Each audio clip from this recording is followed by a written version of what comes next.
ପୂର୍ବ ଅଧ୍ୟାୟରେ ଶୁଣିଥିଲେ ଯେ କିପରି ଓବରାଏ ଇଣ୍ଡଷ୍ଟ୍ରିର ମାଲିକ ଅରମାନ ଓବରାଏ ସମୁଦ୍ରକୁ ଆତ୍ମହତ୍ୟା କରିବାକୁ ଯାଇଥିଲେ ଆଉ ସେଠି ତାଙ୍କୁ ଜଣେ ମତ୍ସ୍ୟକନ୍ୟା ବଞ୍ଚାଇଥିଲେ ଆଉ ସିଏ ତାକୁ ମତ୍ସ୍ୟ ରାଜ୍ୟକୁ ନେଇଥିଲେ ଯେଉଁଠି ସେ ଜାଣିଥିଲେ ଯେ ସେ ଜଣେ ରାଜକୁମାର ଆଉ ତାଙ୍କ ରାଜ୍ୟର ଶତ୍ରୁ ତାସଲେନ୍ ତାଙ୍କ ବାପାଙ୍କୁ ମାରି ସେ ରାଜ୍ୟକୁ ଅଧିକାରରେ ନେଇଥିଲା। ହେଲେ ସେ ସିଂହାସନରେ ବସିପାରି ନଥିଲା କାରଣ ଯାହା ପାଖରେ ସେ ଯାଦୁଇ ଲକେଟ୍ ଥିବ ସେ ହିଁ ଖାଲି ସିଂହାସନରେ ବସିପାରିବ। ଚାଲନ୍ତୁ ଏବେ ଶୁଣିବା ଆଗକୁ କ'ଣ ହେଉଛି।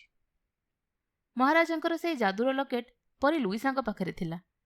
ମହାରାଜ ମୃତ୍ୟୁ ପୂର୍ବରୁ କହିଥିଲେ କି ଯାହା ଦେହର ଛାୟା ପଡ଼ି ଲକେଟ୍ ଆପେ ଆପେ ଜଳି ଉଠିବ ସେ ହିଁ ହେବେ ଆମ ସମସ୍ତଙ୍କ ପ୍ରିୟ ଯୁବରାଜ। ପରି ଲୁଇସା ଆମ ରାଜ୍ୟ ପାଖରେ ଥିବା ସବୁ ସମୁଦ୍ର ବୁଲି ବୁଲି ଆପଣଙ୍କ ଅନୁସନ୍ଧାନ କରୁଥିଲେ, ହେଲେ ସବୁଥର ନିରାଶ ହୋଇ ରାଜ୍ୟକୁ ଫେରୁଥିଲେ। ଆମେ ସମସ୍ତେ ହାର ମାନି ଯାଇଥିଲୁ, କିନ୍ତୁ ପରି ଲୁଇସା କେବେ ହାର ମାନି ନଥିଲେ। ସେ ଦିନ ରାତି ଏକ କରି ଆପଣଙ୍କ ଅନୁସନ୍ଧାନରେ ଲାଗିଥିଲେ।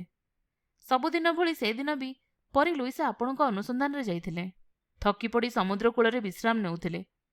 ଆପଣ ବି ସେଦିନ ସାଙ୍ଗମାନଙ୍କ ସହ ସମୁଦ୍ର କୂଳକୁ ଖେଳିବାକୁ ଆସିଥିଲେ। ବାଲିରେ ଘର କରି ଖେଳିବାରେ ବ୍ୟସ୍ତ ଥିଲେ। ପବନରେ ଆପଣଙ୍କ ବଲ୍ଟି ଗଡ଼ି ଗଡ଼ି ଆସି ପାଣିରେ ପଡ଼ିଗଲା। ପଛେ ପଛେ ଆପଣ ବି ଦୌଡ଼ିଲେ। ଆପଣଙ୍କ ପାଦର ସ୍ପର୍ଶ ସମୁଦ୍ର ପାଣି ପାଇବା ମାତ୍ରେ ଲୁଇସାଙ୍କ ହାତରେ ଥିବା ଲକେଟ୍ଟି ଜଳି ଉଠିଲା। ଲକେଟ୍ ଜଳିବାର ଅର୍ଥ ଆପଣ ଆମର ରାଜକୁମାର। ଅଧୁରା କାର୍ଯ୍ୟ ପୂରଣ କରିବା ପାଇଁ ଆପଣଙ୍କର ଜନ୍ମ। ରାଜଗୁରୁଙ୍କ କଥା ଶୁଣି ଯୁବରାଜ କହିଲେ, ସତରେ ବଡ଼ ବିଚିତ୍ର ସୃଷ୍ଟିର ନିୟମ। ଯୁବରାଜ କଥା ସିନା ରାଜଗୁରୁଙ୍କ ସହ ହେଉଥିଲେ, କିନ୍ତୁ ତାଙ୍କର ନଜର ଓ ମନ ଥିଲା ନିଜର ଅତିପ୍ରିୟ ରାଜକୁମାରୀ ଜାକରିନ୍ଙ୍କ ଉପରେ।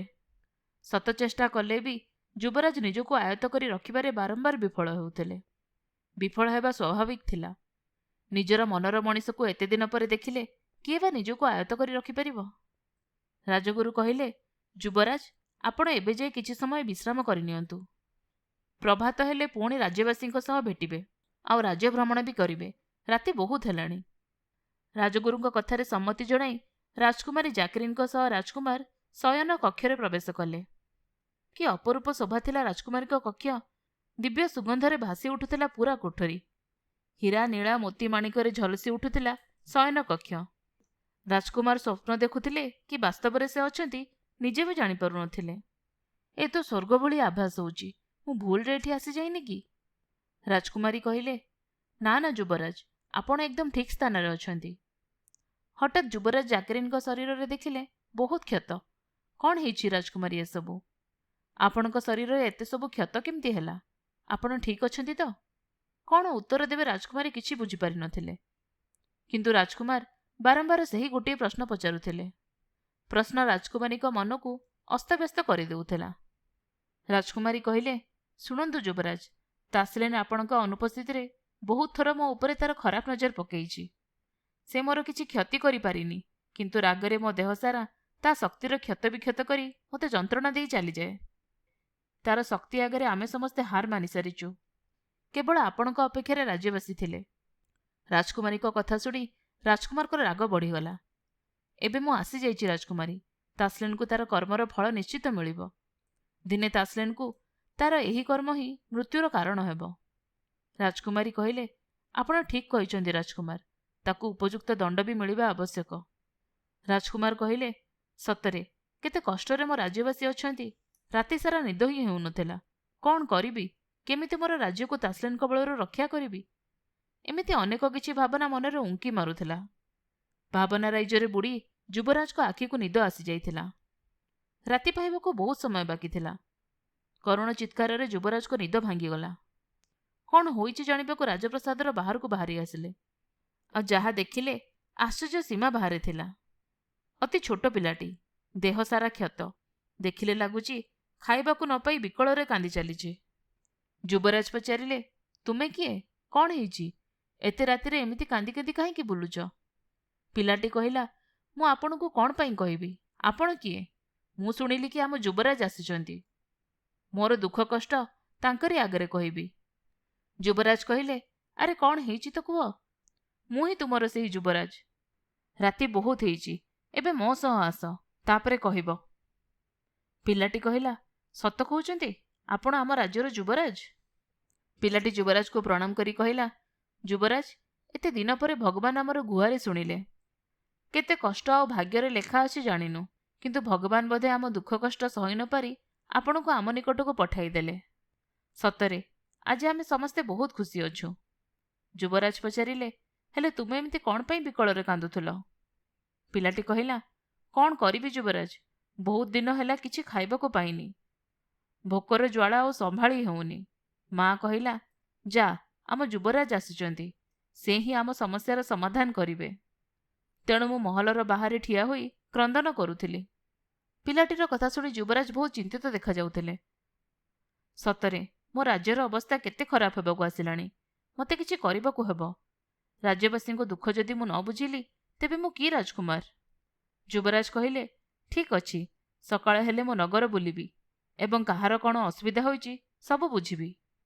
ଏବେ ତୁମେ କିଛି ଖାଇ ବିଶ୍ରାମ କର। ସକାଳ ହେଲା। ରାଜପ୍ରସାଦର ଜଣେ ଦୂତ ଆସି ଖବର ଦେଲା, ଯୁବରାଜ, ରାଜଗୁରୁ ଆପଣଙ୍କୁ ଅପେକ୍ଷା କରିଛନ୍ତି, ଆପଣଙ୍କୁ ଶୀଘ୍ର ଆସିବାକୁ କହିଛନ୍ତି। ଅଳ୍ପ ସମୟ ଭିତରେ ଯୁବରାଜ ରାଜଭବନରେ ପହଞ୍ଚିଗଲେ। ରାଜଗୁରୁ କହିଲେ, କ'ଣ ହେଇଛି ଯୁବରାଜ, ଆପଣଙ୍କ ମୁଖମଣ୍ଡଳରେ ଏମିତି ବିଷାଦ ଭାବ କାହିଁ ଖେଳିଯାଇଛି? ଯୁବରାଜ କହିଲେ, ମୋ ରାଜ୍ୟର ଅବସ୍ଥା ବହୁତ ସଙ୍କଟାପନ୍ନ ହେବାରେ ଲାଗିଛି, ହେଲେ ମୁଁ କିଛି ବି କରିପାରୁନି। ସେସବୁ କଥା ଛାଡ଼ନ୍ତୁ, ଏବେ ଆମେ ଚାଲନ୍ତୁ ଯିବା ରାଜ୍ୟ ଭ୍ରମଣ କରିବାକୁ। ଯୁବରାଜ ଆଉ ରାଜଗୁରୁ ସୁସଜ୍ଜିତ ରଥରେ ବସି ରାଜ୍ୟ ଭ୍ରମଣରେ ବାହାରିଲେ। ଯୁବରାଜ ଦେଖିଲେ, ରାଜ୍ୟର ଅଧିକାଂଶ ପ୍ରଜାଙ୍କ ଶରୀର ରୋଗାକ୍ରାନ୍ତରେ ଭରିଯାଇଛି। ଖାଦ୍ୟ ଅଭାବରେ ପ୍ରଜାମାନେ ଡହଳ ବିକଳରେ ପ୍ରାଣ ହରାଉଛନ୍ତି। ଖାଦ୍ୟର ଅଭାବ ବହୁତ ବଡ଼ ସମସ୍ୟା ଭାବେ ଠିଆ ହୋଇଛି। ଯେଉଁ ରାଜ୍ୟର ଲୋକଙ୍କ ଦିନ ହସ ଖୁସିରେ କଟୁଥିଲା, ସେମାନେ ହସିବା ଭୁଲି ଯାଇଛନ୍ତି। ସତରେ କ'ଣ ସବୁ ଘଟିଯାଇଛି? ରାଜଗୁରୁ, ଏମିତି ଦୟନୀୟ ପରିସ୍ଥିତି ଆମ ରାଜ୍ୟର କେମିତି ହେଲା? ରାଜଗୁରୁ କହିଲେ, ଆପଣ ଯାହା ସବୁ ଦେଖୁଛନ୍ତି, ଏସବୁ ପାଇଁ ଦାୟୀ ହେଉଛି ସେହି ତାସଲେନ୍। ତାର ସେହି କଳା ଯାଦୁର ଶକ୍ତି ବଳରେ ପୁରା ରାଜ୍ୟ ତାର ଅସ୍ତିତ୍ୱ ହରାଇ ବସିଛି। ମହାରାଜାଙ୍କ ସିଂହାସନକୁ ନିଜର କରି ନ ପାରିବା ରାଗରେ ସେ ସାରା ରାଜ୍ୟରେ ମହାମାରୀ ଭରିଦେଇଛି। ଯୁବରାଜ କହିଲେ, ଆପଣଙ୍କ କଥା ଶୁଣି ମୋତେ ଇଚ୍ଛା ହେଉଛି କି ଏବେ ଏହି ମୁହୂର୍ତ୍ତରେ ତାସଲେନ୍କୁ ହତ୍ୟା କରି ମୋ ରାଜ୍ୟର ପ୍ରଜାଙ୍କୁ ଦୁଃଖରୁ ଦୂର କରିବି। ହେଲେ ମୁଁ ନିରୁପାୟ। କେମିତିକା ଯୁବରାଜ ମୁଁ, ମୋ ରାଜ୍ୟବାସୀଙ୍କ ପାଇଁ କିଛି ବି କରିପାରୁନି। ରାଜଗୁରୁ କହିଲେ, ଯୁବରାଜ, ଆପଣ ଏତେ ଅଧୀର ଓ ବ୍ୟସ୍ତ କାହିଁକି ହେଉଛନ୍ତି? ସମସ୍ୟା ଅଛି ଯେବେ ସମାଧାନ ବି ନିଶ୍ଚିତ ଅଛି। କିଛି ନା କିଛି ସମାଧାନ ବାହାରିବ। ଆପଣ ଧୈର୍ଯ୍ୟ ଧରନ୍ତୁ ଯୁବରାଜ, ସବୁକିଛି ଠିକ୍ ହେଇଯିବ। ଆପଣ ସମୟକୁ ଅପେକ୍ଷା କରନ୍ତୁ। ଯୁବରାଜ କହିଲେ, ଆପଣ ଠିକ୍ କହିଲେ ରାଜଗୁରୁ, କିନ୍ତୁ ମୋ ମନ ଭାରି ଅସ୍ଥିର ହେଉଛି। ପ୍ରଜାମାନଙ୍କ କରୁଣ ଚିତ୍କାର ମୋ ମନକୁ ବିଚଳିତ କରି ଅସ୍ତବ୍ୟସ୍ତ କରି ପକାଉଛି। ସେମାନଙ୍କ ରୋଦନ ମୋ କାନରେ ବାରମ୍ବାର ଶୁଣାଯାଉଛି। ରାଜଗୁରୁ, କିଛି ବି ସମାଧାନ ବାହାର କରନ୍ତୁ। ରାଜଗୁରୁ କହିଲେ, ଠିକ୍ ଅଛି ଯୁବରାଜ, ଏବେ ରାଜପ୍ରସାଦକୁ ପ୍ରତ୍ୟାବର୍ତ୍ତନ କରିବାର ସମୟ। ତା ସହ ସନ୍ଧ୍ୟା ବି ହେଇଗଲାଣି। ଏହାପରେ ସେମାନେ ପ୍ରସାଦକୁ ଫେରିଲେ। ଯୁବରାଜ ନିଜ କକ୍ଷକୁ ଫେରିଲେ। କିନ୍ତୁ ହଠାତ୍ କେତେ କ'ଣ ସବୁ ଚିନ୍ତା ମନ ଭିତରେ ଗୋଳେଇ ଘାଣ୍ଟି ହେଲା। ନା ନିଦ ଆସୁଥିଲା, ନା ଭୋକ ହେଉଥିଲା। ଶୋଇବା ପାଇଁ ବାରମ୍ବାର ଚେଷ୍ଟା କଲେ ବି ବିଫଳ ହେଉଥିଲେ ଯୁବରାଜ। ନିଜର କ୍ଳାନ୍ତ ଅବଶ ଶରୀରକୁ ଯେବେ ବିଛଣା ଉପରେ ଲୋଟାଇ ଦେଲେ, ଘଟିଗଲା ଏକ ଅଦ୍ଭୁତ ଘଟଣା। ସେ ନିଜ ବେକରେ ପିନ୍ଧିଥିବା ଲକେଟ୍ରୁ ଏକ ନୀଳ ଆଲୋକ ଶିଖା କୌଣସି ଏକ ଜିନିଷ ଉପରେ ପଡ଼ି ଝଟକିବାକୁ ଲାଗିଲା। କ'ଣ ହେଉଛି ସେ କିଛି ବୁଝିପାରୁନଥିଲେ। ଧୀରେ ଧୀରେ କିଛି ଶବ୍ଦ, ଅକ୍ଷର ଆଉ ଲେଖା ଶୂନ୍ୟରେ ଭାସି ବୁଲିଲା। କ'ଣ ଘଟିଯାଉଛି ଏସବୁ? ଶୂନ୍ୟରେ କିଏ କିଛି କହିଲା ଭଳି ଶୁଣାଗଲା, ଏବେ ଉପଯୁକ୍ତ ସମୟ ଆସିଯାଇଛି। ତୁମେ ଯାହା ପାଇଁ ଏତେ ଚିନ୍ତିତ ଅଛ, ତାର ଉପାୟ ତମର ରାଜମହଲରେ ହିଁ ଅଛି, ବହୁତ ସୁରକ୍ଷା ବଳୟ ଭିତରେ ଅଛି। ଏସବୁ ଶୁଣି ଯୁବରାଜ କହିଲେ, ତମେ କିଏ? ତମେ କେଉଁଠି ଅଛ? ମୋ ସାମ୍ନାକୁ ଆସି ମୋତେ କୁହ। ମୁଁ ଏଠି ବନ୍ଦୀ ଅଛି। ସେହି ଦୁଷ୍ଟ ତାସଲେନ୍ ମୋତେ ଏଠି ବନ୍ଦୀ କରି ରଖିଛି। ମୁଁ ହିଁ ତାକୁ ମୋର ଶକ୍ତି ବଳରେ ଏତେ ବଡ଼ ଶକ୍ତିଶାଳୀ କରିଥିଲି। ତାପରେ ସର୍ବପ୍ରଥମେ ସେ ମୋ ଉପରେ ହିଁ ସମସ୍ତ ଶକ୍ତି ପ୍ରୟୋଗ କରି ମୋତେ ବନ୍ଦୀ କରି ଏଠି ରଖିଛି। ଯୁବରାଜ କହିଲେ, କିନ୍ତୁ ମୁଁ ତ ଦେଖିପାରୁନି, କେବଳ ଆପଣଙ୍କ କଥା ହିଁ ଶୁଣିପାରୁଛି। ଦୟାକରି ମୋ ସାମ୍ନାକୁ ଆସନ୍ତୁ। ତୁମେ ଭୟଭୀତ ହୁଅ ନାହିଁ ଯୁବରାଜ। ତୁମ ଲକେଟ୍ର ସେହି ନୀଳ ଆଲୋକ ପଛେ ପଛେ ଆସ। ଯେବେ ସେହି ଲକେଟ୍ର ନୀଳ ଆଲୋକର ରଙ୍ଗ ପରିବର୍ତ୍ତନ ହୋଇଯିବ, ଠିକ୍ ସେହି ସ୍ଥାନରେ ମୁଁ ବନ୍ଦୀ ହୋଇଅଛି। ଯୁବରାଜ ସେହି ଆଲୋକ ପଛେ ପଛେ ଚାଲିଲେ। ସମୁଦ୍ରର ବହୁତ ବଡ଼ ଗର୍ତ୍ତ ସମ୍ମୁଖକୁ ଗଲା ମାତ୍ରେ ହିଁ ଆଲୋକ ରଙ୍ଗ ପରିବର୍ତ୍ତନ ହୋଇ ଲାଲ ରଙ୍ଗ ହେବାକୁ ଲାଗିଲା।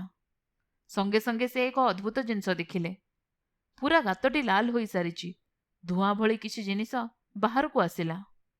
ତାର କିଛି ସମୟ ପରେ ଗର୍ତ୍ତ ଭିତରୁ ଏକ ଅଦ୍ଭୁତ ଶବ୍ଦ ଶୁଣାଗଲା। ଧନ୍ୟବାଦ ଯୁବରାଜ। ଏତେ ଦିନ ପରେ ଆପଣ ମୋତେ ମୁକ୍ତ କଲେ। ଆପଣଙ୍କ ଋଣ ମୁଁ କେବେ ଶୁଝିପାରିବିନି। କିନ୍ତୁ କେବେ ବି କିଛି ଅସୁବିଧାରେ ପଡ଼ିଲେ ଆପଣ ମୋତେ ମନେ ମନେ ସ୍ମରଣ କଲେ ମୁଁ ଆପଣଙ୍କ ନିକଟରେ ଯଥାଶୀଘ୍ର ପହଞ୍ଚିଯିବି।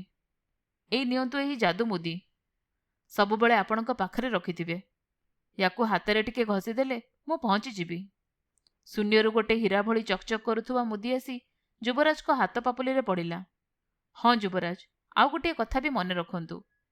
ମୁଁ ମୁକ୍ତ ହୋଇଯାଇଛି ବୋଲି ତାସଲିନ୍ ଜାଣିଯିବ, ଆଉ ତାପରେ ସେ କଦାପି ସ୍ଥିର ହୋଇ ବସିବନି। କାରଣ ମୋରି ପାଇଁ ହିଁ ତାସଲିନ୍ ଏମିତି ଶକ୍ତିଶାଳୀ ହୋଇଛି। ହେଲେ ସେ ମୂର୍ଖ ମୋତେ ହିଁ ଏଠି ବନ୍ଦୀ କରି ରଖିଥିଲା। ମୁଁ ତାକୁ କହିଥିଲି, ଯେଉଁଦିନ ମୁଁ ମୁକ୍ତ ହେବି ତୋର ମରଣ ସୁନିଶ୍ଚିତ, ଏକଥା ଭୁଲିବୁନି। ମୋତେ ଯିଏ ମୁକ୍ତି କରିବ ସେ ହିଁ ତୋର ମୃତ୍ୟୁର କାରଣ ହେବ। ଆପଣ ସତର୍କ ହୋଇ ରହିବେ। ଯୁବରାଜ କହିଲେ, ହେଲେ ଆପଣ କିଏ? ମୁଁ ତ ଦେଖିପାରୁନି କି ଜାଣିପାରୁନି। ମୁଁ ଆପଣଙ୍କ କଥା କେମିତି ସତ ମାନିବି? ହୁଏତ ଏ ତାସଲିନ୍‌ର କିଛି ନୂଆ ଯୋଜନା ହୋଇଥିବ ମୋତେ ମାରି ପୁଣି ରାଜସିଂହାସନରେ ବସିବାକୁ। ମୁଁ ମିଛ କହୁନି ଯୁବରାଜ। ଆପଣ ଏବେ ରାଜମହଲକୁ ଫେରି ଆପଣଙ୍କ କୋଠରୀକୁ ଭଲ ଭାବେ ଦେଖନ୍ତୁ। ନିଶ୍ଚିତ କିଛି ପାଇବେ। ଏଇ ଦେଖନ୍ତୁ, ମୁଁ ମୋର ଯାଦୁଶକ୍ତି ବଳରେ ଏହି ସୁନା ମାଛକୁ ଆପଣଙ୍କ ସାହାଯ୍ୟ ପାଇଁ ପଠାଉଛି। ଆପଣ ଏହି ମାଛକୁ ଅନୁକରଣ କରନ୍ତୁ। ଏହି ମାଛ ଆପଣଙ୍କ ଲକ୍ଷ୍ୟ ସ୍ଥାନରେ ପହଞ୍ଚାଇଦେବ। କ'ଣ ଭାବୁଛନ୍ତି ଯୁବରାଜ? ଏଇଟା ଭାବିବାର ବେଳ ନାହିଁ, କିଛି କରିବାର ସମୟ ଆସିଛି। ଯେତେ ଡେରି ଆପଣ ଏଠି କରିବେ ରାଜ୍ୟ ପ୍ରତି ଓ ଆପଣଙ୍କ ପ୍ରତି ବିପଦ ପାଖେଇ ଆସିବ। ହଁ, ଗୋଟିଏ କଥା ମନେ ରଖନ୍ତୁ, ସୁନା ମାଛ ଆପେ ଆପେ ଅଦୃଶ୍ୟ ହୋଇଯିବ। ଯେବେ ଆପଣ ଖୋଜୁଥିବା ଜିନିଷ ଆପଣ ପାଇଯିବେ। ଡେରି ନକରି ଯୁବରାଜ ସେହି ସୁନା ମାଛକୁ ଅନୁକରଣ କରି ଆଗକୁ ଆଗକୁ ଗଲେ। କିଛି ସମୟ ପରେ ସେ ନିଜ କକ୍ଷରେ ପହଞ୍ଚିଗଲେ। ସୁନା ମାଛ କିଛି ଗୋଟେ ଜିନିଷକୁ ତାର ପାଟିରେ ପୂରେଇ ଯୁବରାଜଙ୍କ ନିକଟକୁ ଆସିଲା। ହେଲେ କ'ଣ ହୋଇଥିବ ସେ କିଛି ବୁଝିପାରୁନଥିଲେ। ଯୁବରାଜଙ୍କ ସମ୍ମୁଖକୁ ଆସି ଅଚାନକ ଅଦୃଶ୍ୟ ହୋଇଗଲା। ଯୁବରାଜ ଯେବେ ଦେଖିଲେ ମାଛ ତା ପାଟି ଭିତରେ ପୂରାଇ କ'ଣ ଗୋଟେ ଚିତ୍ର ଆଣିଛି, ବଡ଼ ବିଚିତ୍ର ଦେଖାଯାଉଥିଲା। କିଛି ବୁଝିପାରୁନଥିଲେ କ'ଣ ହେଇଛି। ଧୀରେ ଧୀରେ ନିରୀକ୍ଷଣ କରି ଦେଖିଲେ, ଆରେ ଇଏ ତ ହେଉଛି ମୋର ହିଁ ଚିତ୍ର। ଏ ଚିତ୍ର କ'ଣ ହେବ ଭାବି ଫୋପାଡ଼ି ଦେଉଥିଲା ବେଳେ ତାଙ୍କର ନଜର ପଡ଼ିଲା ସେହି ଚିତ୍ରରେ ଛୋଟ ଛୋଟ ଅକ୍ଷରରେ ଲେଖା ହୋଇଥିବା କିଛି ଗୁରୁତ୍ୱପୂର୍ଣ୍ଣ ତଥ୍ୟ। ସେହି ଚିତ୍ରକୁ ଦେଖି ଯୁବରାଜ ପୁଣି ନିଜର ପୁରୁଣା ଅତୀତକୁ ଚାଲିଗଲେ। ଆଖି ଆଗରେ ଝଲସି ଉଠିଲା ସେହି ସବୁ ପୁରୁଣା ଦିନର ଦୁଃଖଦ ସ୍ମୃତି। କେବେ ମନେ ପକାଇବାକୁ ଚାହୁଁନଥିଲେ ବି ଭାସି ଉଠୁଛି ଅତୀତର ଘଟଣା ସବୁ। ପୁରୁଣା କଷ୍ଟ ପୁଣି ଥରେ ତାଜା ହୋଇ ମନ ଶରୀର ଉଭୟକୁ କ୍ଷତବିକ୍ଷତ କରି ଉଠୁଛି। ସେହି ଛୋଟ ଛୋଟ ଅକ୍ଷରରେ ଅତୀତର ସବୁ ଘଟଣା ଲିପିବଦ୍ଧ ହୋଇ ରହିଥିଲା। ଖୁସି ହେବେ କି ଦୁଃଖୀ ସେ ନିଜେ ବି ଜାଣିପାରୁନଥିଲେ। ସେଦିନର ସେହି ଉତ୍ସବ ମୁଖରିତ ରାଜ୍ୟ ନିମିଷକରେ ସବୁକିଛି ବଦଳିଗଲା। ହସ ଖୁସିରେ ଫାଟି ପଡ଼ୁଥିବା ରାଜ୍ୟ କ୍ରନ୍ଦନରେ ଭରିଗଲା। କି କରୁଣ ଦୃଶ୍ୟ ଥିଲା। ଯୁବରାଜ କିଛି ବି ବୁଝିପାରୁନଥିଲେ। କ'ଣ କରିବେ? ପୁରା ରାଜ୍ୟକୁ କେମିତି ସମ୍ଭାଳିବେ? ପିତାଙ୍କ ବିନା ରାଜ୍ୟର ଅବସ୍ଥା ସେ ଦେଖିପାରୁନଥିଲେ, କିନ୍ତୁ ସାହସ ହାରିନଥିଲେ। ତାସଲିନ୍ ତାର ପ୍ରତିଶୋଧ ଏମିତି ଭାବରେ ନେବ କିଏ କେବେ କଳ୍ପନା ବି କରିନଥିଲେ। ତା ପୁଣି ଏମିତି ଏକ ଖୁସିର ଦିନରେ ରକ୍ତର ବନ୍ୟା କରିବ। ମହାରାଜଙ୍କ ମୃତ୍ୟୁ ପରେ ପୁରା ରାଜ୍ୟରେ ଖେଳିଗଲା ମହାମାରୀର ପ୍ରକୋପ। ରଚି ଚାଲିଲା ତାର ତାଣ୍ଡବ ଲୀଳା। ପୁରା ରାଜ୍ୟକୁ ଧ୍ୱସ୍ତ ବିଧ୍ୱସ୍ତ କରିଚାଲିଲା। ଏମିତି ଲାଗିଲା ସତେ ଯେମିତି କାହାର ଖରାପ ନଜର ଲାଗିଗଲା। ଧନ ଧାନ୍ୟରେ ପରିପୂର୍ଣ୍ଣ ରାଜ୍ୟରେ ଅକାଳ ମରୁଡ଼ି ଦେଖାଗଲା। ଖାଦ୍ୟକୁ ନେଇ ଚାରିଆଡ଼େ ହାହାକାର ସୃଷ୍ଟି ହେଲା। ହୀରା, ନୀଳା, ମୋତି ସବୁ ପଥରରେ ପାଲଟିଗଲା। ରାଜ୍ୟ ପୁରା କଙ୍କାଳରେ ପରିଣତ ହୋଇଗଲା। ରାଜାଙ୍କ ବିନା ରାଜ୍ୟରେ ଅରାଜକତା ଖେଳିଗଲା। କେହି କାହାର କଥା ଶୁଣିବାକୁ ନାରାଜ। ତାସଲିନ୍ ତାର କଳା ଯାଦୁ ବଳରେ ପୁରା ରାଜ୍ୟ ଉପରେ କାୟା ବିସ୍ତାର କରିଚାଲିଲା। ରାଜ ପରିବାରର ସବୁ ସଦସ୍ୟଙ୍କ ଉପରେ ଖରାପ ନଜର ପକାଇଲା। ସମସ୍ତେ ନିରୁପାୟ, କାହା ପାଖରେ କିଛି ସମାଧାନ ବି ନଥିଲା। ଏସବୁ ଦେଖି ରାଜକୁମାର ବହୁ ଚିନ୍ତିତ ହୋଇପଡ଼ିଲେ। ଦିନେ ରାଜ୍ୟ ଛାଡ଼ି ଅନ୍ୟତ୍ର ଚାଲିଗଲେ। କାଳେ କିଛି ସମସ୍ୟାର ସମାଧାନ ହୋଇପାରିବ। ଦେଶ ପରେ ଦେଶ, ରାଜ୍ୟ ପରେ ରାଜ୍ୟ ବୁଲି ଚାଲିଲେ। ସବୁ ବିଦ୍ୱାନ, ପଣ୍ଡିତ, ଗୁରୁ ସମସ୍ତଙ୍କ ସହ ଭେଟିବାକୁ ଲାଗିଲେ। ଦିନ ପରେ ଦିନ ଅନେକ ଦିନ ବିତି ଚାଲିଲା, କିନ୍ତୁ କିଛି ବି ସମାଧାନ ପାଇଲେ ନାହିଁ। ଦିନେ ନିରାଶ ହୋଇ ଆତ୍ମହତ୍ୟା କରିବାକୁ ବାହାରିଲେ, ହେଲେ କାହାର ଡାକରେ ଅଟକିଗଲେ। ଦେଖିଲେ ପଛରୁ କିଛି ଶବ୍ଦ ଶୁଣାଗଲା। ଆରେ ଆରେ, କାହିଁକି ଏମିତି ଜୀବନ ହରାଇବାକୁ ଯାଉଛ? ମୂଲ୍ୟବାନ ଜୀବନକୁ କ'ଣ କିଏ ଏମିତି ବ୍ୟର୍ଥ ଭାବେ ତ୍ୟାଗ କରେ? ଏମିତି କ'ଣ ପାଇଁ କରୁଛ ତମେ? ଯୁବରାଜ କହିଲେ, କ'ଣ କରିବି? ମୋ ରାଜ୍ୟର ସବୁକିଛି ନଷ୍ଟ ହୋଇସାରିଛି। ରାଜ୍ୟର ପ୍ରଜା ଭୋକ ଉପାସରେ ରହୁଛନ୍ତି, ବିଭିନ୍ନ ପ୍ରକାର ରୋଗରେ ଆକ୍ରାନ୍ତ ହୋଇ ଜୀବନ ହରାଉଛନ୍ତି। କିଛି ବି ଔଷଧ କାମ କରୁନି। ମୋର ବାପା ମହାରାଜଙ୍କର ବି ହତ୍ୟା ହୋଇସାରିଛି। ମୁଁ କିଛି ବି ବୁଝିପାରୁନି କ'ଣ କରିବି। ଓହୋ, ତାହେଲେ ତମେ ସେହି ରାଜ୍ୟର ରାଜକୁମାର, ଯେଉଁ ରାଜ୍ୟର ରାଜାଙ୍କୁ ତାସଲିନ୍ ହତ୍ୟା କରିଛି? ଯୁବରାଜ କହିଲେ। ହେଲେ ଆପଣ କେମିତି ଜାଣିଲେ ଏତେ ସବୁ କଥା? ମୋର ଶିଷ୍ୟ ହିଁ ତାସଲିନ୍କୁ ସବୁ କଳା ଯାଦୁ ଶିକ୍ଷା ଦେଇଛି। ମୁଁ ମନା କରିବା ସତ୍ତ୍ୱେ ସେ ମୋ କଥାକୁ ନ ଶୁଣି ତାକୁ ଶକ୍ତିଶାଳୀ ବନେଇ ଦେଇଛି। ସେ ନିଜ ଇଚ୍ଛା ଅନୁସାରେ ରୂପ ରଙ୍ଗ ସବୁକିଛି ପରିବର୍ତ୍ତନ କରିପାରିବ। ତାକୁ ମାରିବା ଏତେ ସହଜ ନୁହେଁ। ଯୁବରାଜ କହିଲେ। ହେଲେ କିଛି ତ ବ୍ୟବସ୍ଥା ଥିବ ନା? ହଁ, କେବଳ ଗୋଟିଏ ସମାଧାନ ଅଛି, କିନ୍ତୁ ସେ ରାସ୍ତା ବହୁତ କଠିନ। ତା ଛଡ଼ା ତୁମକୁ ତୁମ ଜୀବନ ବି ହରାଇବାକୁ ପଡ଼ିବ।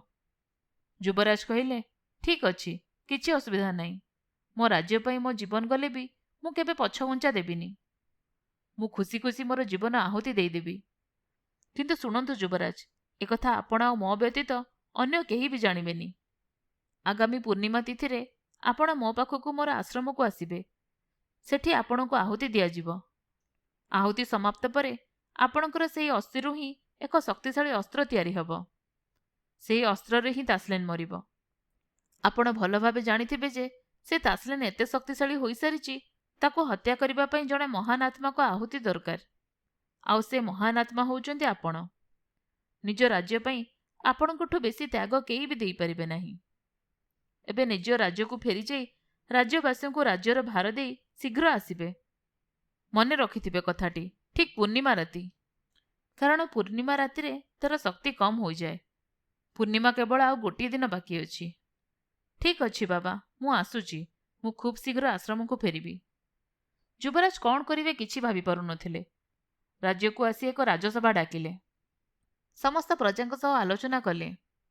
ମୁଁ ତାସଲିନ୍କୁ ହତ୍ୟା କରିବାର ରହସ୍ୟ ଜାଣିବାକୁ ଯାଉଛି। କେବେ ଫେରିବି କିଛି ଠିକ୍ ନାହିଁ, କିନ୍ତୁ କେବେ ନା କେବେ ନିଶ୍ଚିତ ଫେରିବି। ମୁଁ ଫେରିବା ପର୍ଯ୍ୟନ୍ତ ଆପଣମାନେ ରାଜ୍ୟର ସମସ୍ତ ଦାୟିତ୍ୱ ଠିକ୍ ଭାବେ ପରିଚାଳନା କରିବେ। ହଁ, ଆଉ ଗୋଟିଏ କଥା, ତାସଲିନ୍ ଯେମିତି ଏକଥା ନ ଜାଣିବ। ଯଦି ସେ ଜାଣିବ ବହୁତ ବଡ଼ ସମସ୍ୟା ହୋଇଯିବ। ଏତିକି କହି ଯୁବରାଜ ନିଜର ଏକ ବହୁତ ବଡ଼ ଛବି ଅଙ୍କନ କରି ସେଥିରେ ସବୁକିଛି ଛୋଟରୁ ଛୋଟ ଅକ୍ଷରରେ ଲିପିବଦ୍ଧ କରି ରାଜଗୁରୁଙ୍କୁ ଦେଇ ଚାଲିଗଲେ। ଆଉ କହିଲେ, ରାଜଗୁରୁ, ମୁଁ ଫେରି ଆସିବା ପର୍ଯ୍ୟନ୍ତ ଏ ଚିତ୍ର ଆପଣଙ୍କ ଦାୟିତ୍ୱରେ ରହିବ। ମୁଁ କେବେ ନା କେବେ ଫେରିବି। ମୋ ଅଧୁରା କାର୍ଯ୍ୟକୁ ନିଶ୍ଚିତ ଭାବେ ପୂରଣ କରିବି। ମୋତେ ଅପେକ୍ଷା କରିବ ରାଜକୁମାରୀ, ମୁଁ ଆସିବି ବହୁତ ଶୀଘ୍ର। ବିଦାୟ ବେଳର ଦୃଶ୍ୟ ଅତ୍ୟନ୍ତ କଷ୍ଟ ଥିଲା। ବିରହର ବେଳ ଆସିଯାଇଥିଲା। ମୋତେ ଆଜ୍ଞା ଦିଅନ୍ତୁ। ସମସ୍ତଙ୍କଠୁ ବିଦାୟ ନେଇ ଚାଲିଗଲେ। କିଛି ସମୟ ପରେ ରାଜକୁମାର ଅଘୋରୀ ବାବାଙ୍କ ଆଶ୍ରମରେ ପହଞ୍ଚିଗଲେ। କିଛି ଚିନ୍ତା କରନ୍ତୁନି ଯୁବରାଜ, ଆପଣ ନିଶ୍ଚିତ ଜନ୍ମ ନେବେ। ଆପଣ ଜନ୍ମ ନେବା ପର୍ଯ୍ୟନ୍ତ ଅସ୍ତ୍ର ମୋ ଦାୟିତ୍ୱରେ ସୁରକ୍ଷାରେ ରହିବ। ପୂଜା ମନ୍ତ୍ର ସରିଲା ପରେ ଯୁବରାଜ ନିଜ ପ୍ରାଣର ଆହୁତି ଦେଇଥିଲେ। ସେହି ଅସ୍ଥିରେ ତିଆରି ହେଲା ତାସଲିନ୍ର ବିନାଶ। ଯୁବରାଜ ଧରିଥିବା ଚିତ୍ର ହଠାତ୍ ନିଆଁ ଲାଗି ଜଳିବାକୁ ଲାଗିଲା। କ'ଣ ଯୁବରାଜ, ଆପଣଙ୍କୁ ସବୁ କଥା ତ ମନେ ପଡ଼ିଗଲା, ହେଲେ ମୁଖ୍ୟ ଜିନିଷ ତ ରହିଗଲା। ଅସ୍ତ୍ର କେମିତି ପାଇବେ? ଯେତିକି ପଢ଼ିଲେ ବହୁତ ପଢ଼ିଲେ, ଏବେ ବାସ୍ତବ ଦୁନିଆକୁ ଆସିଯାଆନ୍ତୁ। ମୁଁ ଆସୁଛି। ବହୁତ ଶୀଘ୍ର ଆମର ଦେଖାହବ। ରଣକ୍ଷେତ୍ରରେ ପ୍ରସ୍ତୁତ ଥିବେ। ଯୁବରାଜଙ୍କ ଯାଦୁମୁଦି କଥା ମନେ ପଡ଼ିଗଲା। ସେ ଯାଦୁମୁଦିକୁ ଧରି ଅସ୍ତ୍ରକୁ ଖୋଜିବାରେ ବାହାରିଗଲେ। ଯାଦୁମୁଦି ରାସ୍ତା ଦେଖାଇ ଆଶ୍ରମରେ ପହଞ୍ଚାଇଦେଲା। ଯୁବରାଜ ପହଞ୍ଚିବା ମାତ୍ରେ ପୁରା ଆଶ୍ରମ ଏକ ନୀଳାଭ ଆଲୋକରେ ଝଲସି ଉଠିଲା। ସେହି ଅସ୍ତ୍ର ବି ଜଳି ଉଠିଲା। ଅସ୍ତ୍ରକୁ ଧରି ଯୁବରାଜ ଖୁସିରେ ନଗରକୁ ଫେରିଲେ। ଅସ୍ତ୍ରକୁ ତ ନେଇ ଆସିଲି, ଏବେ ମତ୍ସ୍ୟ ରୂପକୁ କେମିତି ଆଣିବି? ମନେ ପଡ଼ିଗଲା ରାଜକୁମାରୀଙ୍କ କଥା। ସିଧା ଚାଲିଲେ ରାଜକୁମାରୀଙ୍କ କକ୍ଷକୁ। ରାଜକୁମାରୀ, ମୋତେ ଆପଣଙ୍କ ସାହାଯ୍ୟ ଆବଶ୍ୟକ। ତାସଲିନ୍କୁ ମାରିବା ପାଇଁ ଆପଣ ତାକୁ ତାର ନିଜ ସେହି ମତ୍ସ୍ୟ ରୂପକୁ ଆଣିବାକୁ ହେବ। ଏହି କାମ ଆପଣଙ୍କ ବ୍ୟତୀତ କେହି କରିପାରିବେନି। କିଛି ସମୟ ପରେ ରାଜକୁମାରୀ ନିଜକୁ ସୁସଜ୍ଜିତ କରି ତାସଲିନ୍ର ରାଜମହଲରେ ପହଞ୍ଚିଗଲେ। ନିଜର ଆକର୍ଷଣ ବଳରେ ସେ ତାସଲିନ୍କୁ ମତ୍ସ୍ୟ ରୂପକୁ ଆଣିବାରେ ସଫଳ ହେଲେ। ଆଗରୁ ଲୁଚି ରହିଥିବା ଯୁବରାଜ ନିଜ ଅସ୍ତ୍ରରେ ତାସଲିନ୍ର ଶରୀରକୁ ଆଘାତ ଦେବାକୁ ଚେଷ୍ଟା କଲେ, କିନ୍ତୁ ବିଫଳ ହେଲେ। ଏ କ'ଣ ହେଉଛି? ମୋ ଅସ୍ତ୍ର କାମ କାହିଁ କରୁନି? ବାବାଙ୍କ କଥା ମନେ ପଡ଼ିଗଲା। ତୁମର ସେହି ରକ୍ତର ଛିଟାରେ ହିଁ ଅସ୍ତ୍ର କାମ କରିବ। ତାସଲିନ୍ କିଛି ବୁଝିବା ଆଗରୁ ଯୁବରାଜ ଅସ୍ତ୍ର ନିଜ ଦେହର ଛାତି ଭିତରେ ପ୍ରବେଶ କରିଦେଲେ। ରକ୍ତ ଜୁଡୁବୁଡୁ ଅସ୍ତ୍ର ଏବେ ତାସଲେନ ଶରୀରକୁ 2 ଖଣ୍ଡ କରିଦେଲା। କିନ୍ତୁ ତଥାପି ସେ ଚିତ୍କାର କରି କହୁଥିଲା, ଯୁବରାଜ, ଆପଣ ମୋତେ ଛଳ କରି ହତ୍ୟା କଲେ। ମୁଁ ବି ପ୍ରତିଶୋଧ ନେବି। ଦିନେ ନା ଦିନେ ମୁଁ ନିଶ୍ଚିତ ଫେରିବି। ମହାରାଜଙ୍କ ସିଂହାସନ ଉପରେ ଥିବା କଳାଶାୟା ଦୂରେଇ ଗଲା। ପୂରା ରାଜ୍ୟ ତାର ସେହି ପୁରୁଣା ରୂପକୁ ଫେରିଆସିଲା। ଚାରିଆଡ଼େ ଯୁବରାଜଙ୍କ ଜୟଗାନ କଲେ। ଏତେ ଖୁସି ଭିତରେ ବି ଗୋଟିଏ ଦୁଃଖ, ଯୁବରାଜ ବି କିଛି ସମୟ ପାଇଁ ବଞ୍ଚିବେ। ଯୁବରାଜଙ୍କ ଦେହରୁ ବି ରକ୍ତସ୍ରାବ ବନ୍ଦ ହେଉନଥିଲା। ଆଖିରୁ ଲୁହ ବୋହିଯାଉଥିଲା। ହଁ ଯୁବରାଜ, ନିଶ୍ଚିତ ଆମେ ପୂରା ରାଜ୍ୟ ଆପଣଙ୍କ ଅପେକ୍ଷା କରିବୁ। ଏହି ମୋତି ଆପଣଙ୍କ ପାଖରେ ଥାଉ, ଯାହା ସାହାଯ୍ୟରେ ଏହି ସମୁଦ୍ର କୂଳରେ ମୋତେ ଦେଖା କରିପାରିବେ। ଦେଖୁ ଦେଖୁ ଯୁବରାଜଙ୍କ ଜୀବନ ଚାଲିଗଲା। ଆଖି ଖୋଲିଲା ବେଳକୁ ଅରମାନ ନିଜକୁ ମେଡିକାଲର ବେଡ୍ରେ ପାଇଲେ। ଦେହରେ ପ୍ରବଳ ଯନ୍ତ୍ରଣା ଅନୁଭବ ହେଉଛି। ଉଠିବାକୁ ଚେଷ୍ଟା କଲେ ବି ବିଫଳ ହେଉଛନ୍ତି। ପେଟ ପାଖରେ ବହୁତ କଷ୍ଟ ହେଉଛି। ମୁଁ କ'ଣ ପାଇଁ ଉଠିପାରୁନି? ପେଟ ପାଖରେ ଏମିତି ଷ୍ଟିଚ୍ କ'ଣ ପାଇଁ ଆସିଲା? ଡକ୍ଟର, ନର୍ସ, ମୋର କ'ଣ ହେଇଛି? ମୁଁ ଏମିତି ମେଡିକାଲରେ କ'ଣ ପାଇଁ ଶୋଇ ରହିଛି? ତାପରେ ନିଜର ଅଫିସ ମ୍ୟାନେଜରକୁ ଅରମାନ ପଚାରିଲେ, ଆରେ ପ୍ରୀତମ, କ'ଣ ହେଇଛି? ମୁଁ କିଛି ବୁଝିପାରୁନି। ମୁଁ ଏଠିକି କେମିତି ଆସିଲି? ମୋ ମୁଣ୍ଡରେ ବି ପ୍ରବଳ ଯନ୍ତ୍ରଣା ଅନୁଭବ ହେଉଛି। କିଏ ତ କିଛି କୁହ, ଏମିତି ଚୁପଚାପ କ'ଣ ପାଇଁ ଅଛ? ପ୍ରୀତମ କହିଲା, ସାର୍, ଆମେ ଆପଣଙ୍କୁ ବହୁତ ଖୋଜାଖୋଜି କଲୁ, କିନ୍ତୁ କୋଉଠି ବି ପାଇଲୁନି। ଅଫିସର ଏତେ ସବୁ ଲସ୍ ପରେ ଆପଣ କାହାକୁ କିଛି ନ କହି କୁଆଡ଼େ ଚାଲିଗଲେ। ଆମ କମ୍ପାନୀର ସବୁ ସେୟାର ବହୁତ କମ୍ ଦାମରେ ବିକ୍ରି ପାଇଁ ଆପଣ ସଜେଷ୍ଟ ବି କରିଥିଲେ। ସବୁକିଛି ବଦଳିବାରେ ଲାଗିଲା। ସେ ସବୁକୁ ଦେଖି ଟେନସନ୍ ହୋଇ ଆପଣ ହଠାତ୍ କୁଆଡ଼େ ଗାୟବ ହୋଇଗଲେ। ଆମେ ସମସ୍ତେ ବହୁତ ବ୍ୟସ୍ତ ହୋଇ ଚାରିଆଡ଼େ ଖବର ଦେଲୁ, କିନ୍ତୁ କିଛି ଲାଭ ହେଲାନି। ସମସ୍ତେ ନିରାଶ ହୋଇଯାଇଥିଲେ। ହେଲେ ଦିନେ ସେହି ନିର୍ଜନ ସମୁଦ୍ର କୂଳରେ ଜଣେ ମତ୍ସ୍ୟଜୀବୀ ଆପଣଙ୍କୁ ଦେଖି ନିଜ ଘରକୁ ଆଣିଲା। ଆପଣଙ୍କ ଦେହରୁ ରକ୍ତସ୍ରାବ ବୋହି ଚାଲିଥିଲା, ବନ୍ଦ ହେବାର ନାଁ ହିଁ ଧରୁନଥିଲା। ଆପଣଙ୍କ ପର୍ସରୁ ଆଡ୍ରେସ୍ ପାଇ ଅଫିସକୁ ଫୋନ୍ କଲା। ସେଦିନ ସେହି ଫୋନ୍ କଲ୍ ଭଗବାନଙ୍କ ଦୟାରୁ ମୁଁ ହିଁ ରିସିଭ୍ କରିଥିଲି। ତାପରେ ଆପଣଙ୍କୁ ଆଣି ଏଠି ଆଡମିଟ୍ କରାଯାଇଛି। ଏକ ଅଦ୍ଭୁତ ବାସ୍ନା ଆପଣଙ୍କ ଦେହରୁ ବାହାରୁଥିଲା। ସବୁଠୁ ଆଶ୍ଚର୍ଯ୍ୟ କଥା, ଏବେ ଯାଏ ଆପଣ ହାତମୁଠା ବନ୍ଦ କରି ରଖିଛନ୍ତି। କ'ଣ ଅଛି ସେହି ହାତମୁଠାରେ ମୁଁ ଜାଣିନି, କିନ୍ତୁ ତାକୁ ଏମିତି ଜାବୁଡ଼ି ଧରି ରଖିଥିଲେ କେତେ ଚେଷ୍ଟା କଲା ପରେ ବି ଆମେ ମୁଠା ଖୋଲିବାରେ ବିଫଳ ହେଲୁ। ଏବେ ଆପଣ ନିଜେ ଦେଖନ୍ତୁ କ'ଣ ଅଛି। ଅରମାନ ପ୍ରୀତମର କଥା ଶୁଣି ସଙ୍ଗେ ସଙ୍ଗେ ନିଜ ହାତମୁଠାକୁ ଖୋଲି ଦେଖିଲେ। ଆଉ ଦେଖିଲେ ଏକ ସୁନ୍ଦର ସୁବର୍ଣ୍ଣ ରଙ୍ଗର ମୋତି ଅଛି। ସମସ୍ତେ ଆଶ୍ଚର୍ଯ୍ୟ ହେଲେ। ମୋତି ତ ଧଳା ରଙ୍ଗରେ ଥାଏ, ହେଲେ ସୁବର୍ଣ୍ଣ ମୋତି ଆଗରୁ ଆମେ କେବେ ଦେଖିନୁ। ସତରେ ବହୁତ ସୁନ୍ଦର ଦେଖାଯାଉଛି। କିଏ କହିଲା, ସାର୍, ବୋଧେ ସେହି ମତ୍ସ୍ୟଜୀବୀ ଆପଣଙ୍କୁ ଦେଇଥିବ। ଆଉ କିଏ କହିଲା, ସମୁଦ୍ର ମାଛ ପେଟରୁ ବାହାରିଥିବ। ସମସ୍ତେ ନିଜ ନିଜ କଥା କହିବାରେ ବ୍ୟସ୍ତ ଥିଲେ। ଅରମାନ ଏସବୁଠୁ ଦୂରରେ ଥିଲେ। ତାଙ୍କୁ ଦେଖିଲେ ଲାଗୁଥିଲା ସତେ ଯେମିତି କିଛି ସ୍ୱପ୍ନର ଦୁନିଆରେ ଭାସି ବୁଲୁଛନ୍ତି। ମୋତିଟିକୁ ବାରମ୍ବାର ଦେଖି ଚାଲିଛନ୍ତି। ପ୍ରୀତମ କହିଲା, ସାର୍, କ'ଣ ହେଲା? କିଛି ମନେ ପଡ଼ିଲା କି?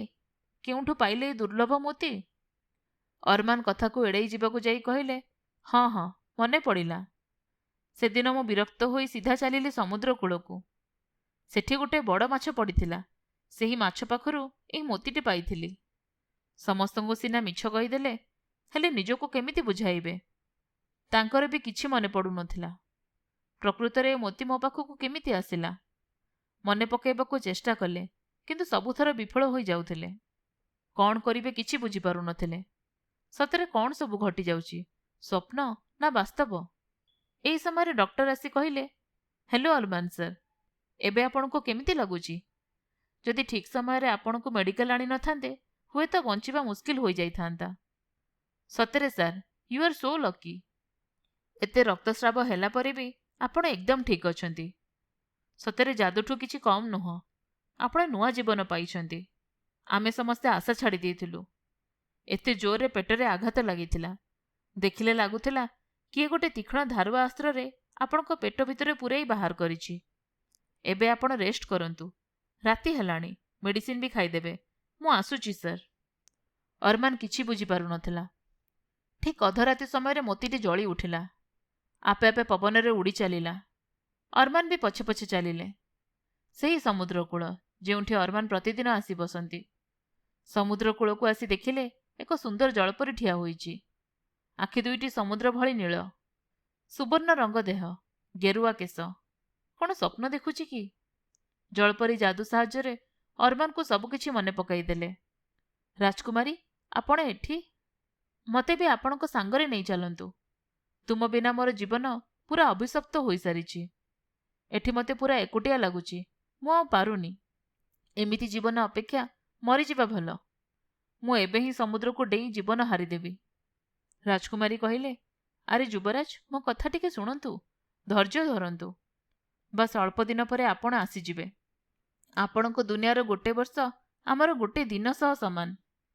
ସବୁଦିନେ ଏହି ମୋତି ସାହାଯ୍ୟରେ ଏଠିକି ଆସି ମୋତେ ଦେଖିପାରିବେ। କିଛି ଦିନ ପରେ ପୁଣି ଆମେ ଏକାଠି ହେବା। ପୁରା ରାଜ୍ୟ ଆପଣଙ୍କୁ ଚାହିଁ ବସିଛି। ଜଲ୍ଦି ଫେରିବେ ଆପଣ ଆମ ରାଜ୍ୟକୁ। ମୁଁ ଏବେ ଆସୁଛି ଯୁବରାଜ। ମନେ ରଖନ୍ତୁ ଗୋଟେ କଥା, ଯେବେ ମୋତେ ଦେଖିବାକୁ ଇଚ୍ଛା କରିବେ, ଏଇ ସମୁଦ୍ର କୂଳକୁ ଆସି ମୋତିକୁ ଧରି ଡାକିଲେ ମୁଁ ଆସିଯିବି। ଅରମାନ କହିଲେ, ତୁମେ ଯାଅନି ରାଜକୁମାରୀ, ମୋତେ ଏମିତି ଏକୁଟିଆ କରି ଯାଅନି। ଅରମାନର ପାଟି ଶୁଣି ପ୍ରୀତମ ଦୌଡ଼ି ଆସି ଦେଖିଲା ଦେହ ପୁରା ଓଦା ହୋଇସାରିଛି। ପାଣି ଥପ୍ ଥପ୍ ବୋହି ଚାଲୁଛି। ଅରମାନ ସାର୍ ଆଖି ବନ୍ଦ କରି ବାଉଳି ହେଉଛନ୍ତି। ପ୍ରୀତମ କହିଲା, ସାର୍ କ'ଣ ହେଲା ଆପଣଙ୍କର? ଆପଣ ଏମିତି ଓଦା କେମିତି ହେଲେ? ଅରମାନ ହାତ ଖୋଲି ଦେଖିଲେ ମୋତିଟି ଚକଚକ୍ କରୁଛି। ପ୍ରୀତମ କହିଲା, ଆପଣ କିଛି ସ୍ୱପ୍ନ ଦେଖୁଥିଲେ କି? ଅରମାନ କହିଲେ, ନା ନା, କିଛି ନାହିଁ। ସତରେ କେତେ ଅଭିଶପ୍ତ ମୋର ଏହି ଜୀବନ, କେତେ କଷ୍ଟ ଏହି ଜୀବନ। ବାସ୍ ସମୟକୁ ଅପେକ୍ଷା କରିବା ଛଡ଼ା ଅନ୍ୟ କିଛି ବିକଳ୍ପ ନାହିଁ। ଏହା କହି ଦୀର୍ଘ ନିଶ୍ୱାସ ନେଇ ମେଡିକାଲର ଟେରେସ୍ ଉପରକୁ ଯାଇ ଏକାନ୍ତରେ ବସି ଭାବନା ରାଜ୍ୟରେ ମଜିଗଲେ। କିଛିଦିନ ପରେ ପୁଣି ସ୍ୱାଭାବିକ ଭାବରେ ସବୁକିଛି ଚାଲିଲା। ଓବରାଇ ହୋଟେଲ ପୁରା ଦେଶରେ ନମ୍ବର 1ରେ ପହଞ୍ଚିଗଲା। କିନ୍ତୁ ଆଜି ଯାଏ ଅରମାନ ମନ ଖୁସି ହୋଇପାରୁନି। ସ୍ୱପ୍ନରେ ସବୁକିଛି ପୁଣି ଭାସି ଉଠୁଛି। କେବେ ସମାପ୍ତ ହେବ ମୋର ଏହି ଅଭିଶପ୍ତ ଜୀବନର ଶେଷ ନିଶ୍ୱାସ? ଆପଣମାନେ ଶୁଣୁଥିଲେ ସୁଚିତ୍ରା ପ୍ରଧାନଙ୍କ ଲିଖିତ ଗୋଟେ କାହାଣୀ ଅଭିଶପ୍ତ ଜୀବନ।